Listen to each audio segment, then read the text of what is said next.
but textiles tend to erode easily. Among archaeological finds, garments from the spring and autumn period around the 7th century BC are the best preserved of all ancient Chinese clothing.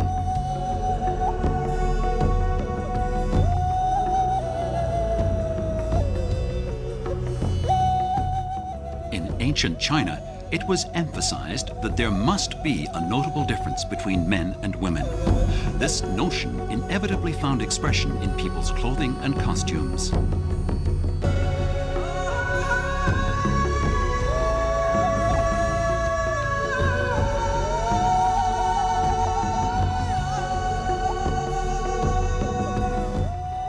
This is xunyi. Its upper and lower parts are sewn together. Clothing of that time period was required to cover the entire body to ensure that no skin was revealed. But it couldn't be too long so that it trailed on the ground. Xunyi is made of silk and lace with brocade borders. It looks beautiful and it withstands wear and tear. This was the most popular style at the time.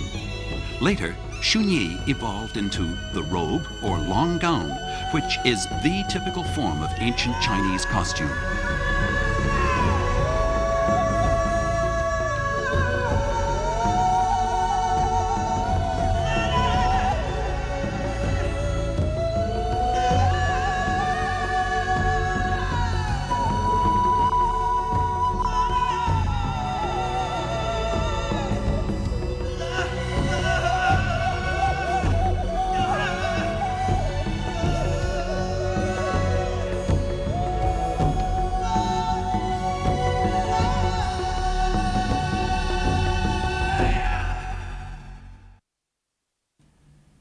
In 221 BC, Ying, ruler of the Qing Kingdom, wiped out 6 other rival kingdoms and established a unified Qin Dynasty.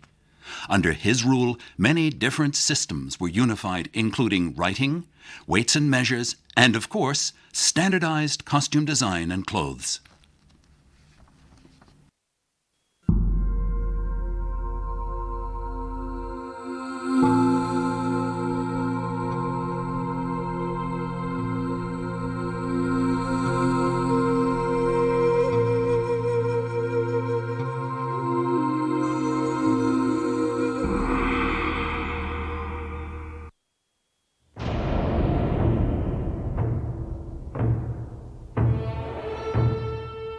Qin men tilled the land during times of peace, but they fought as soldiers in times of war. As dictated by state decrees of the era, so even civilian costumes of the Qin Dynasty had strong martial characteristics in their design.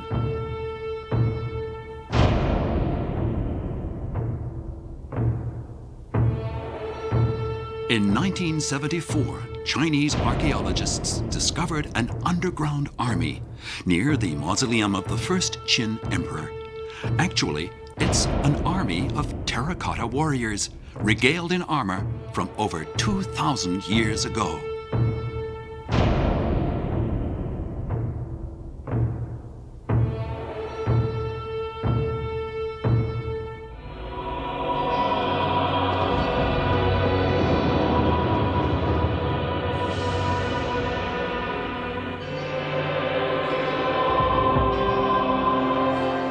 The first Qin emperor was the first ruler to unify China.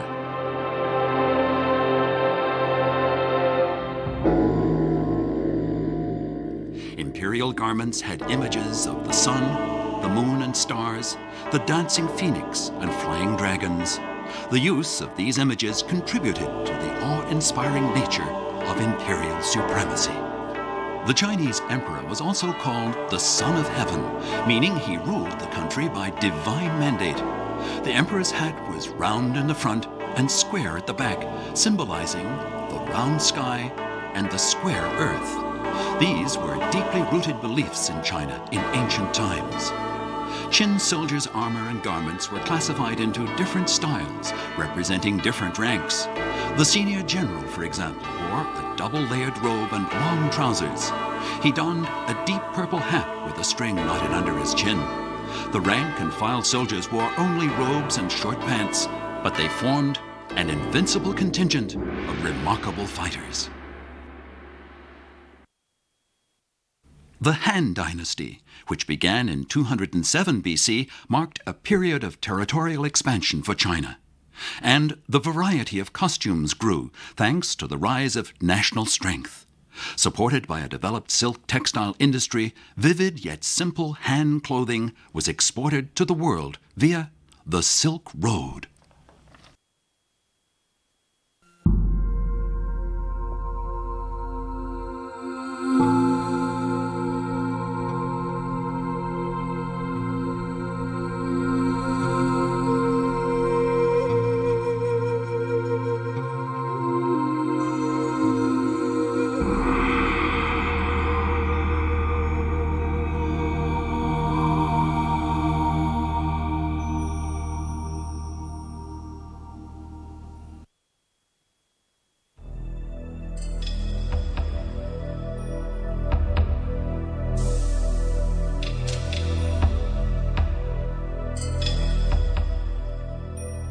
Han garments were loosely fitting, especially women's dresses, which had evolved from shunyi.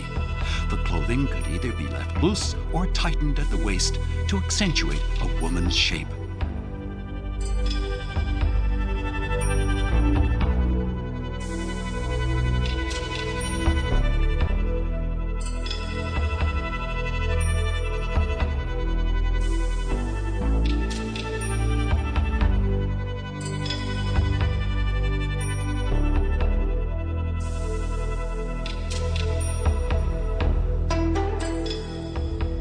The sleeves were airy and long, adding to the sense of grace in movement and flow.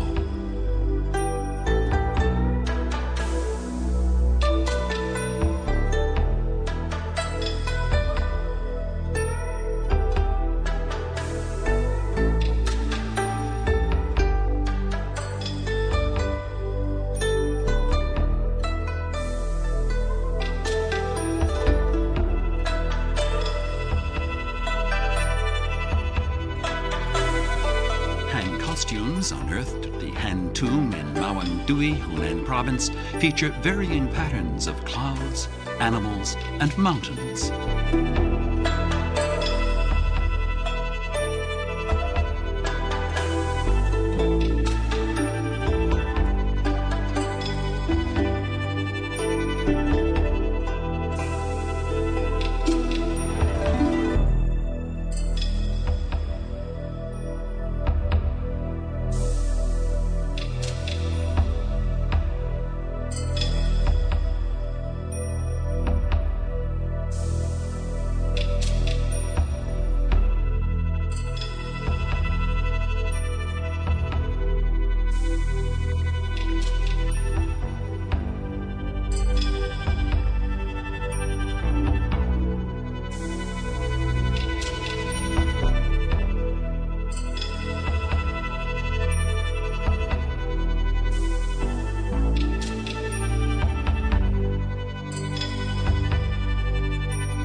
Textiles were more meticulously created due to progress being made in the silk industry.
The Tang Dynasty began in 618 AD and represents the heyday of Chinese feudal society. It boasts of vast territories, economic prosperity, and extensive exchanges between the rest of the world. All this contributed to an unprecedented boom in garment design and development.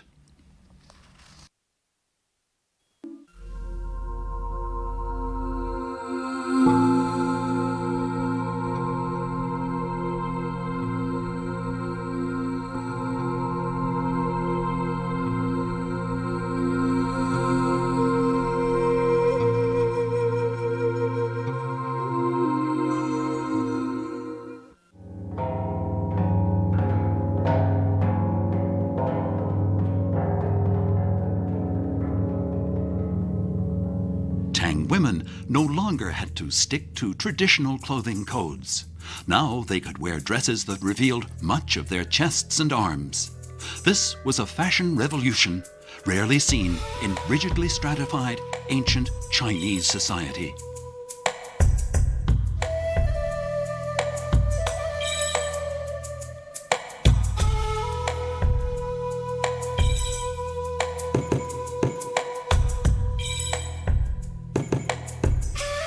During the peak of the Tang Dynasty, the big sleeve gown was the most popular woman's dress at the imperial court and palace.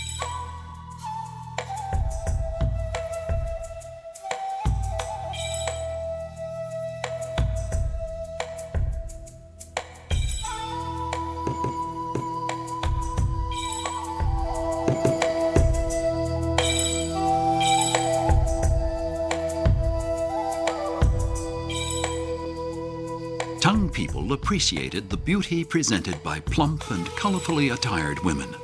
A Tang woman's skirt swept up to her chest in order to stress the plumpness of a rounded waist. Her skirt was made of 6, 8, or up to 12 pieces of fabric.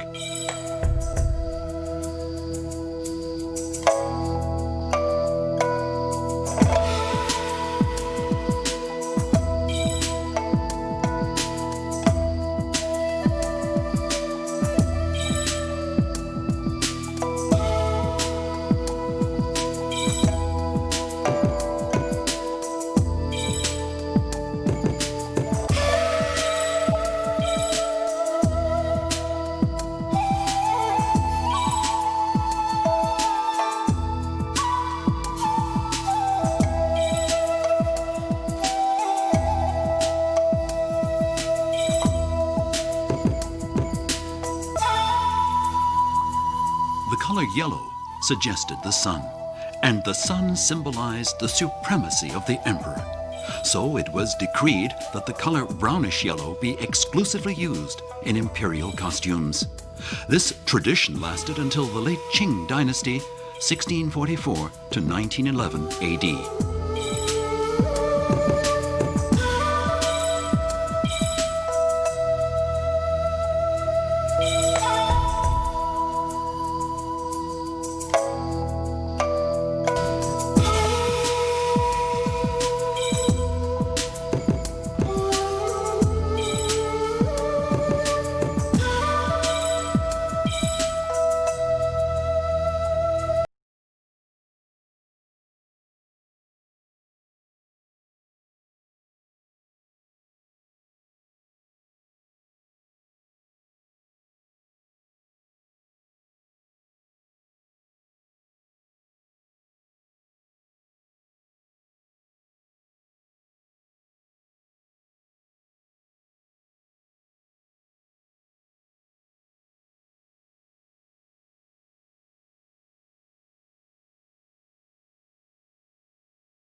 The Sung Dynasty was established in 960 AD. At that time, Neo-Confucianism, which stressed rituals and proper behavior, was the predominant school of thought. As a result, Sung costumes followed traditional styles and reflected more serious and plain attitudes. This was a notable departure from appealingly stylish and revealingly Tang clothing designs.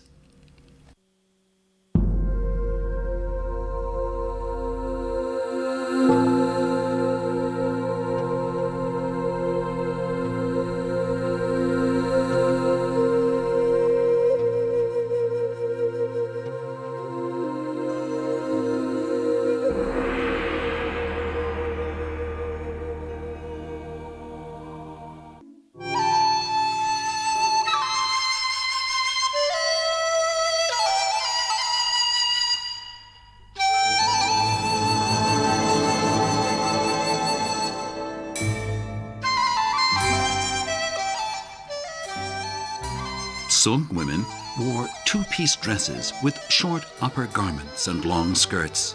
The style was strongly suggestive of ancient Chinese costumes.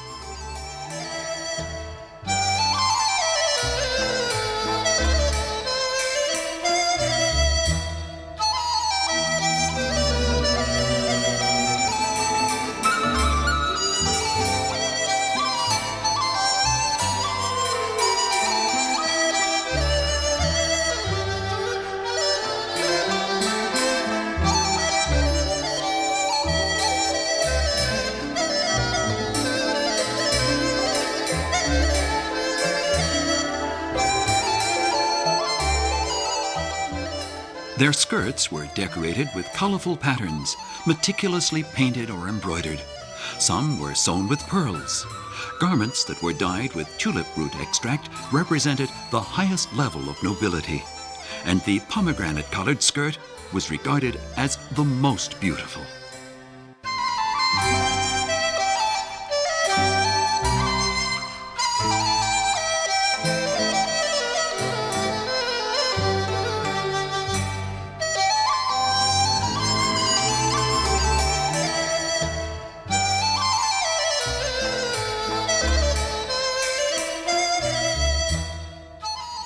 With the development of the handicraft industry, silk textile art reached a new height, producing silk fabrics with a rich variety of decorative patterns, and the quality of workmanship became increasingly more excellent.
The Mongols founded the Yuan Dynasty in 1271 AD, and their clothing was distinctly different from that of the Han, or mainstream ethnic Chinese. The Mongols were endowed with strong features of their own.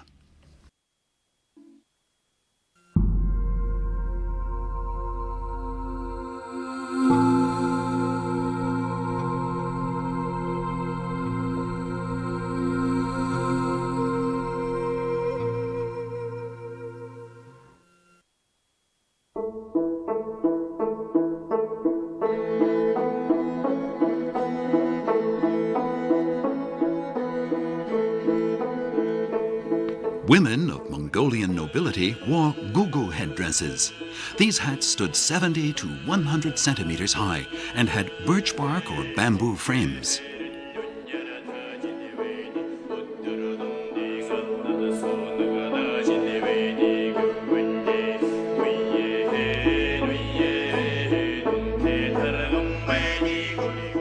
Matching the gugu headdress, women would wear Mongolian robes. The noble women's robes were loosely fitting and long enough to reach the ground.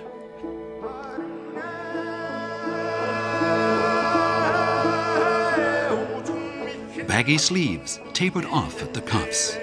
They were made of golden brocade, velour, or woolen cloth. Women's robes, which also reflected the influence of Han culture, were quite different from the tightly fitting outfits worn by Mongolian herdsmen.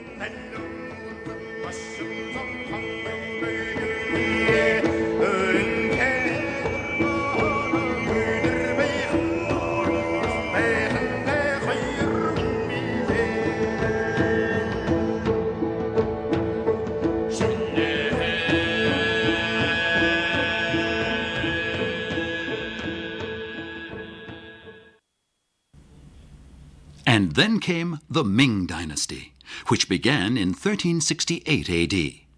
The Ming government abolished the Yuan costumes and formulated a new system of garments according to the habits and customs of the Han people. The Han are the mainstream ethnic Chinese race. Due to the rapid development of the economy, silk fabric production and silk textile technologies in southeast China were enhanced dramatically. Women's garments at this time boasted the richest variety of styles, the finest workmanship, and the most harmonious colors from among Chinese costumes of all dynasties.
The last monarchy in Chinese history, the Qing Dynasty, was founded in 1644 AD by the Manchus, a nomadic people. Qing costumes borrowed many clothing elements from the Han people, especially the use of decorations for rituals.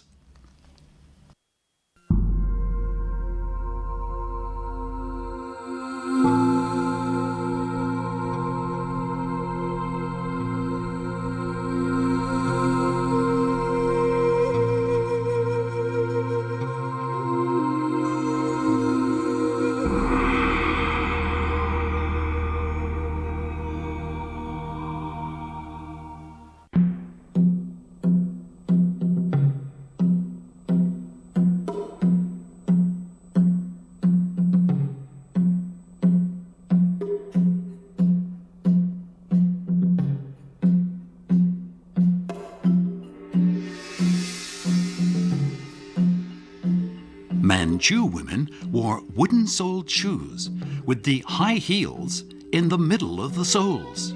This was an ancient ancestral tradition handed down over many centuries.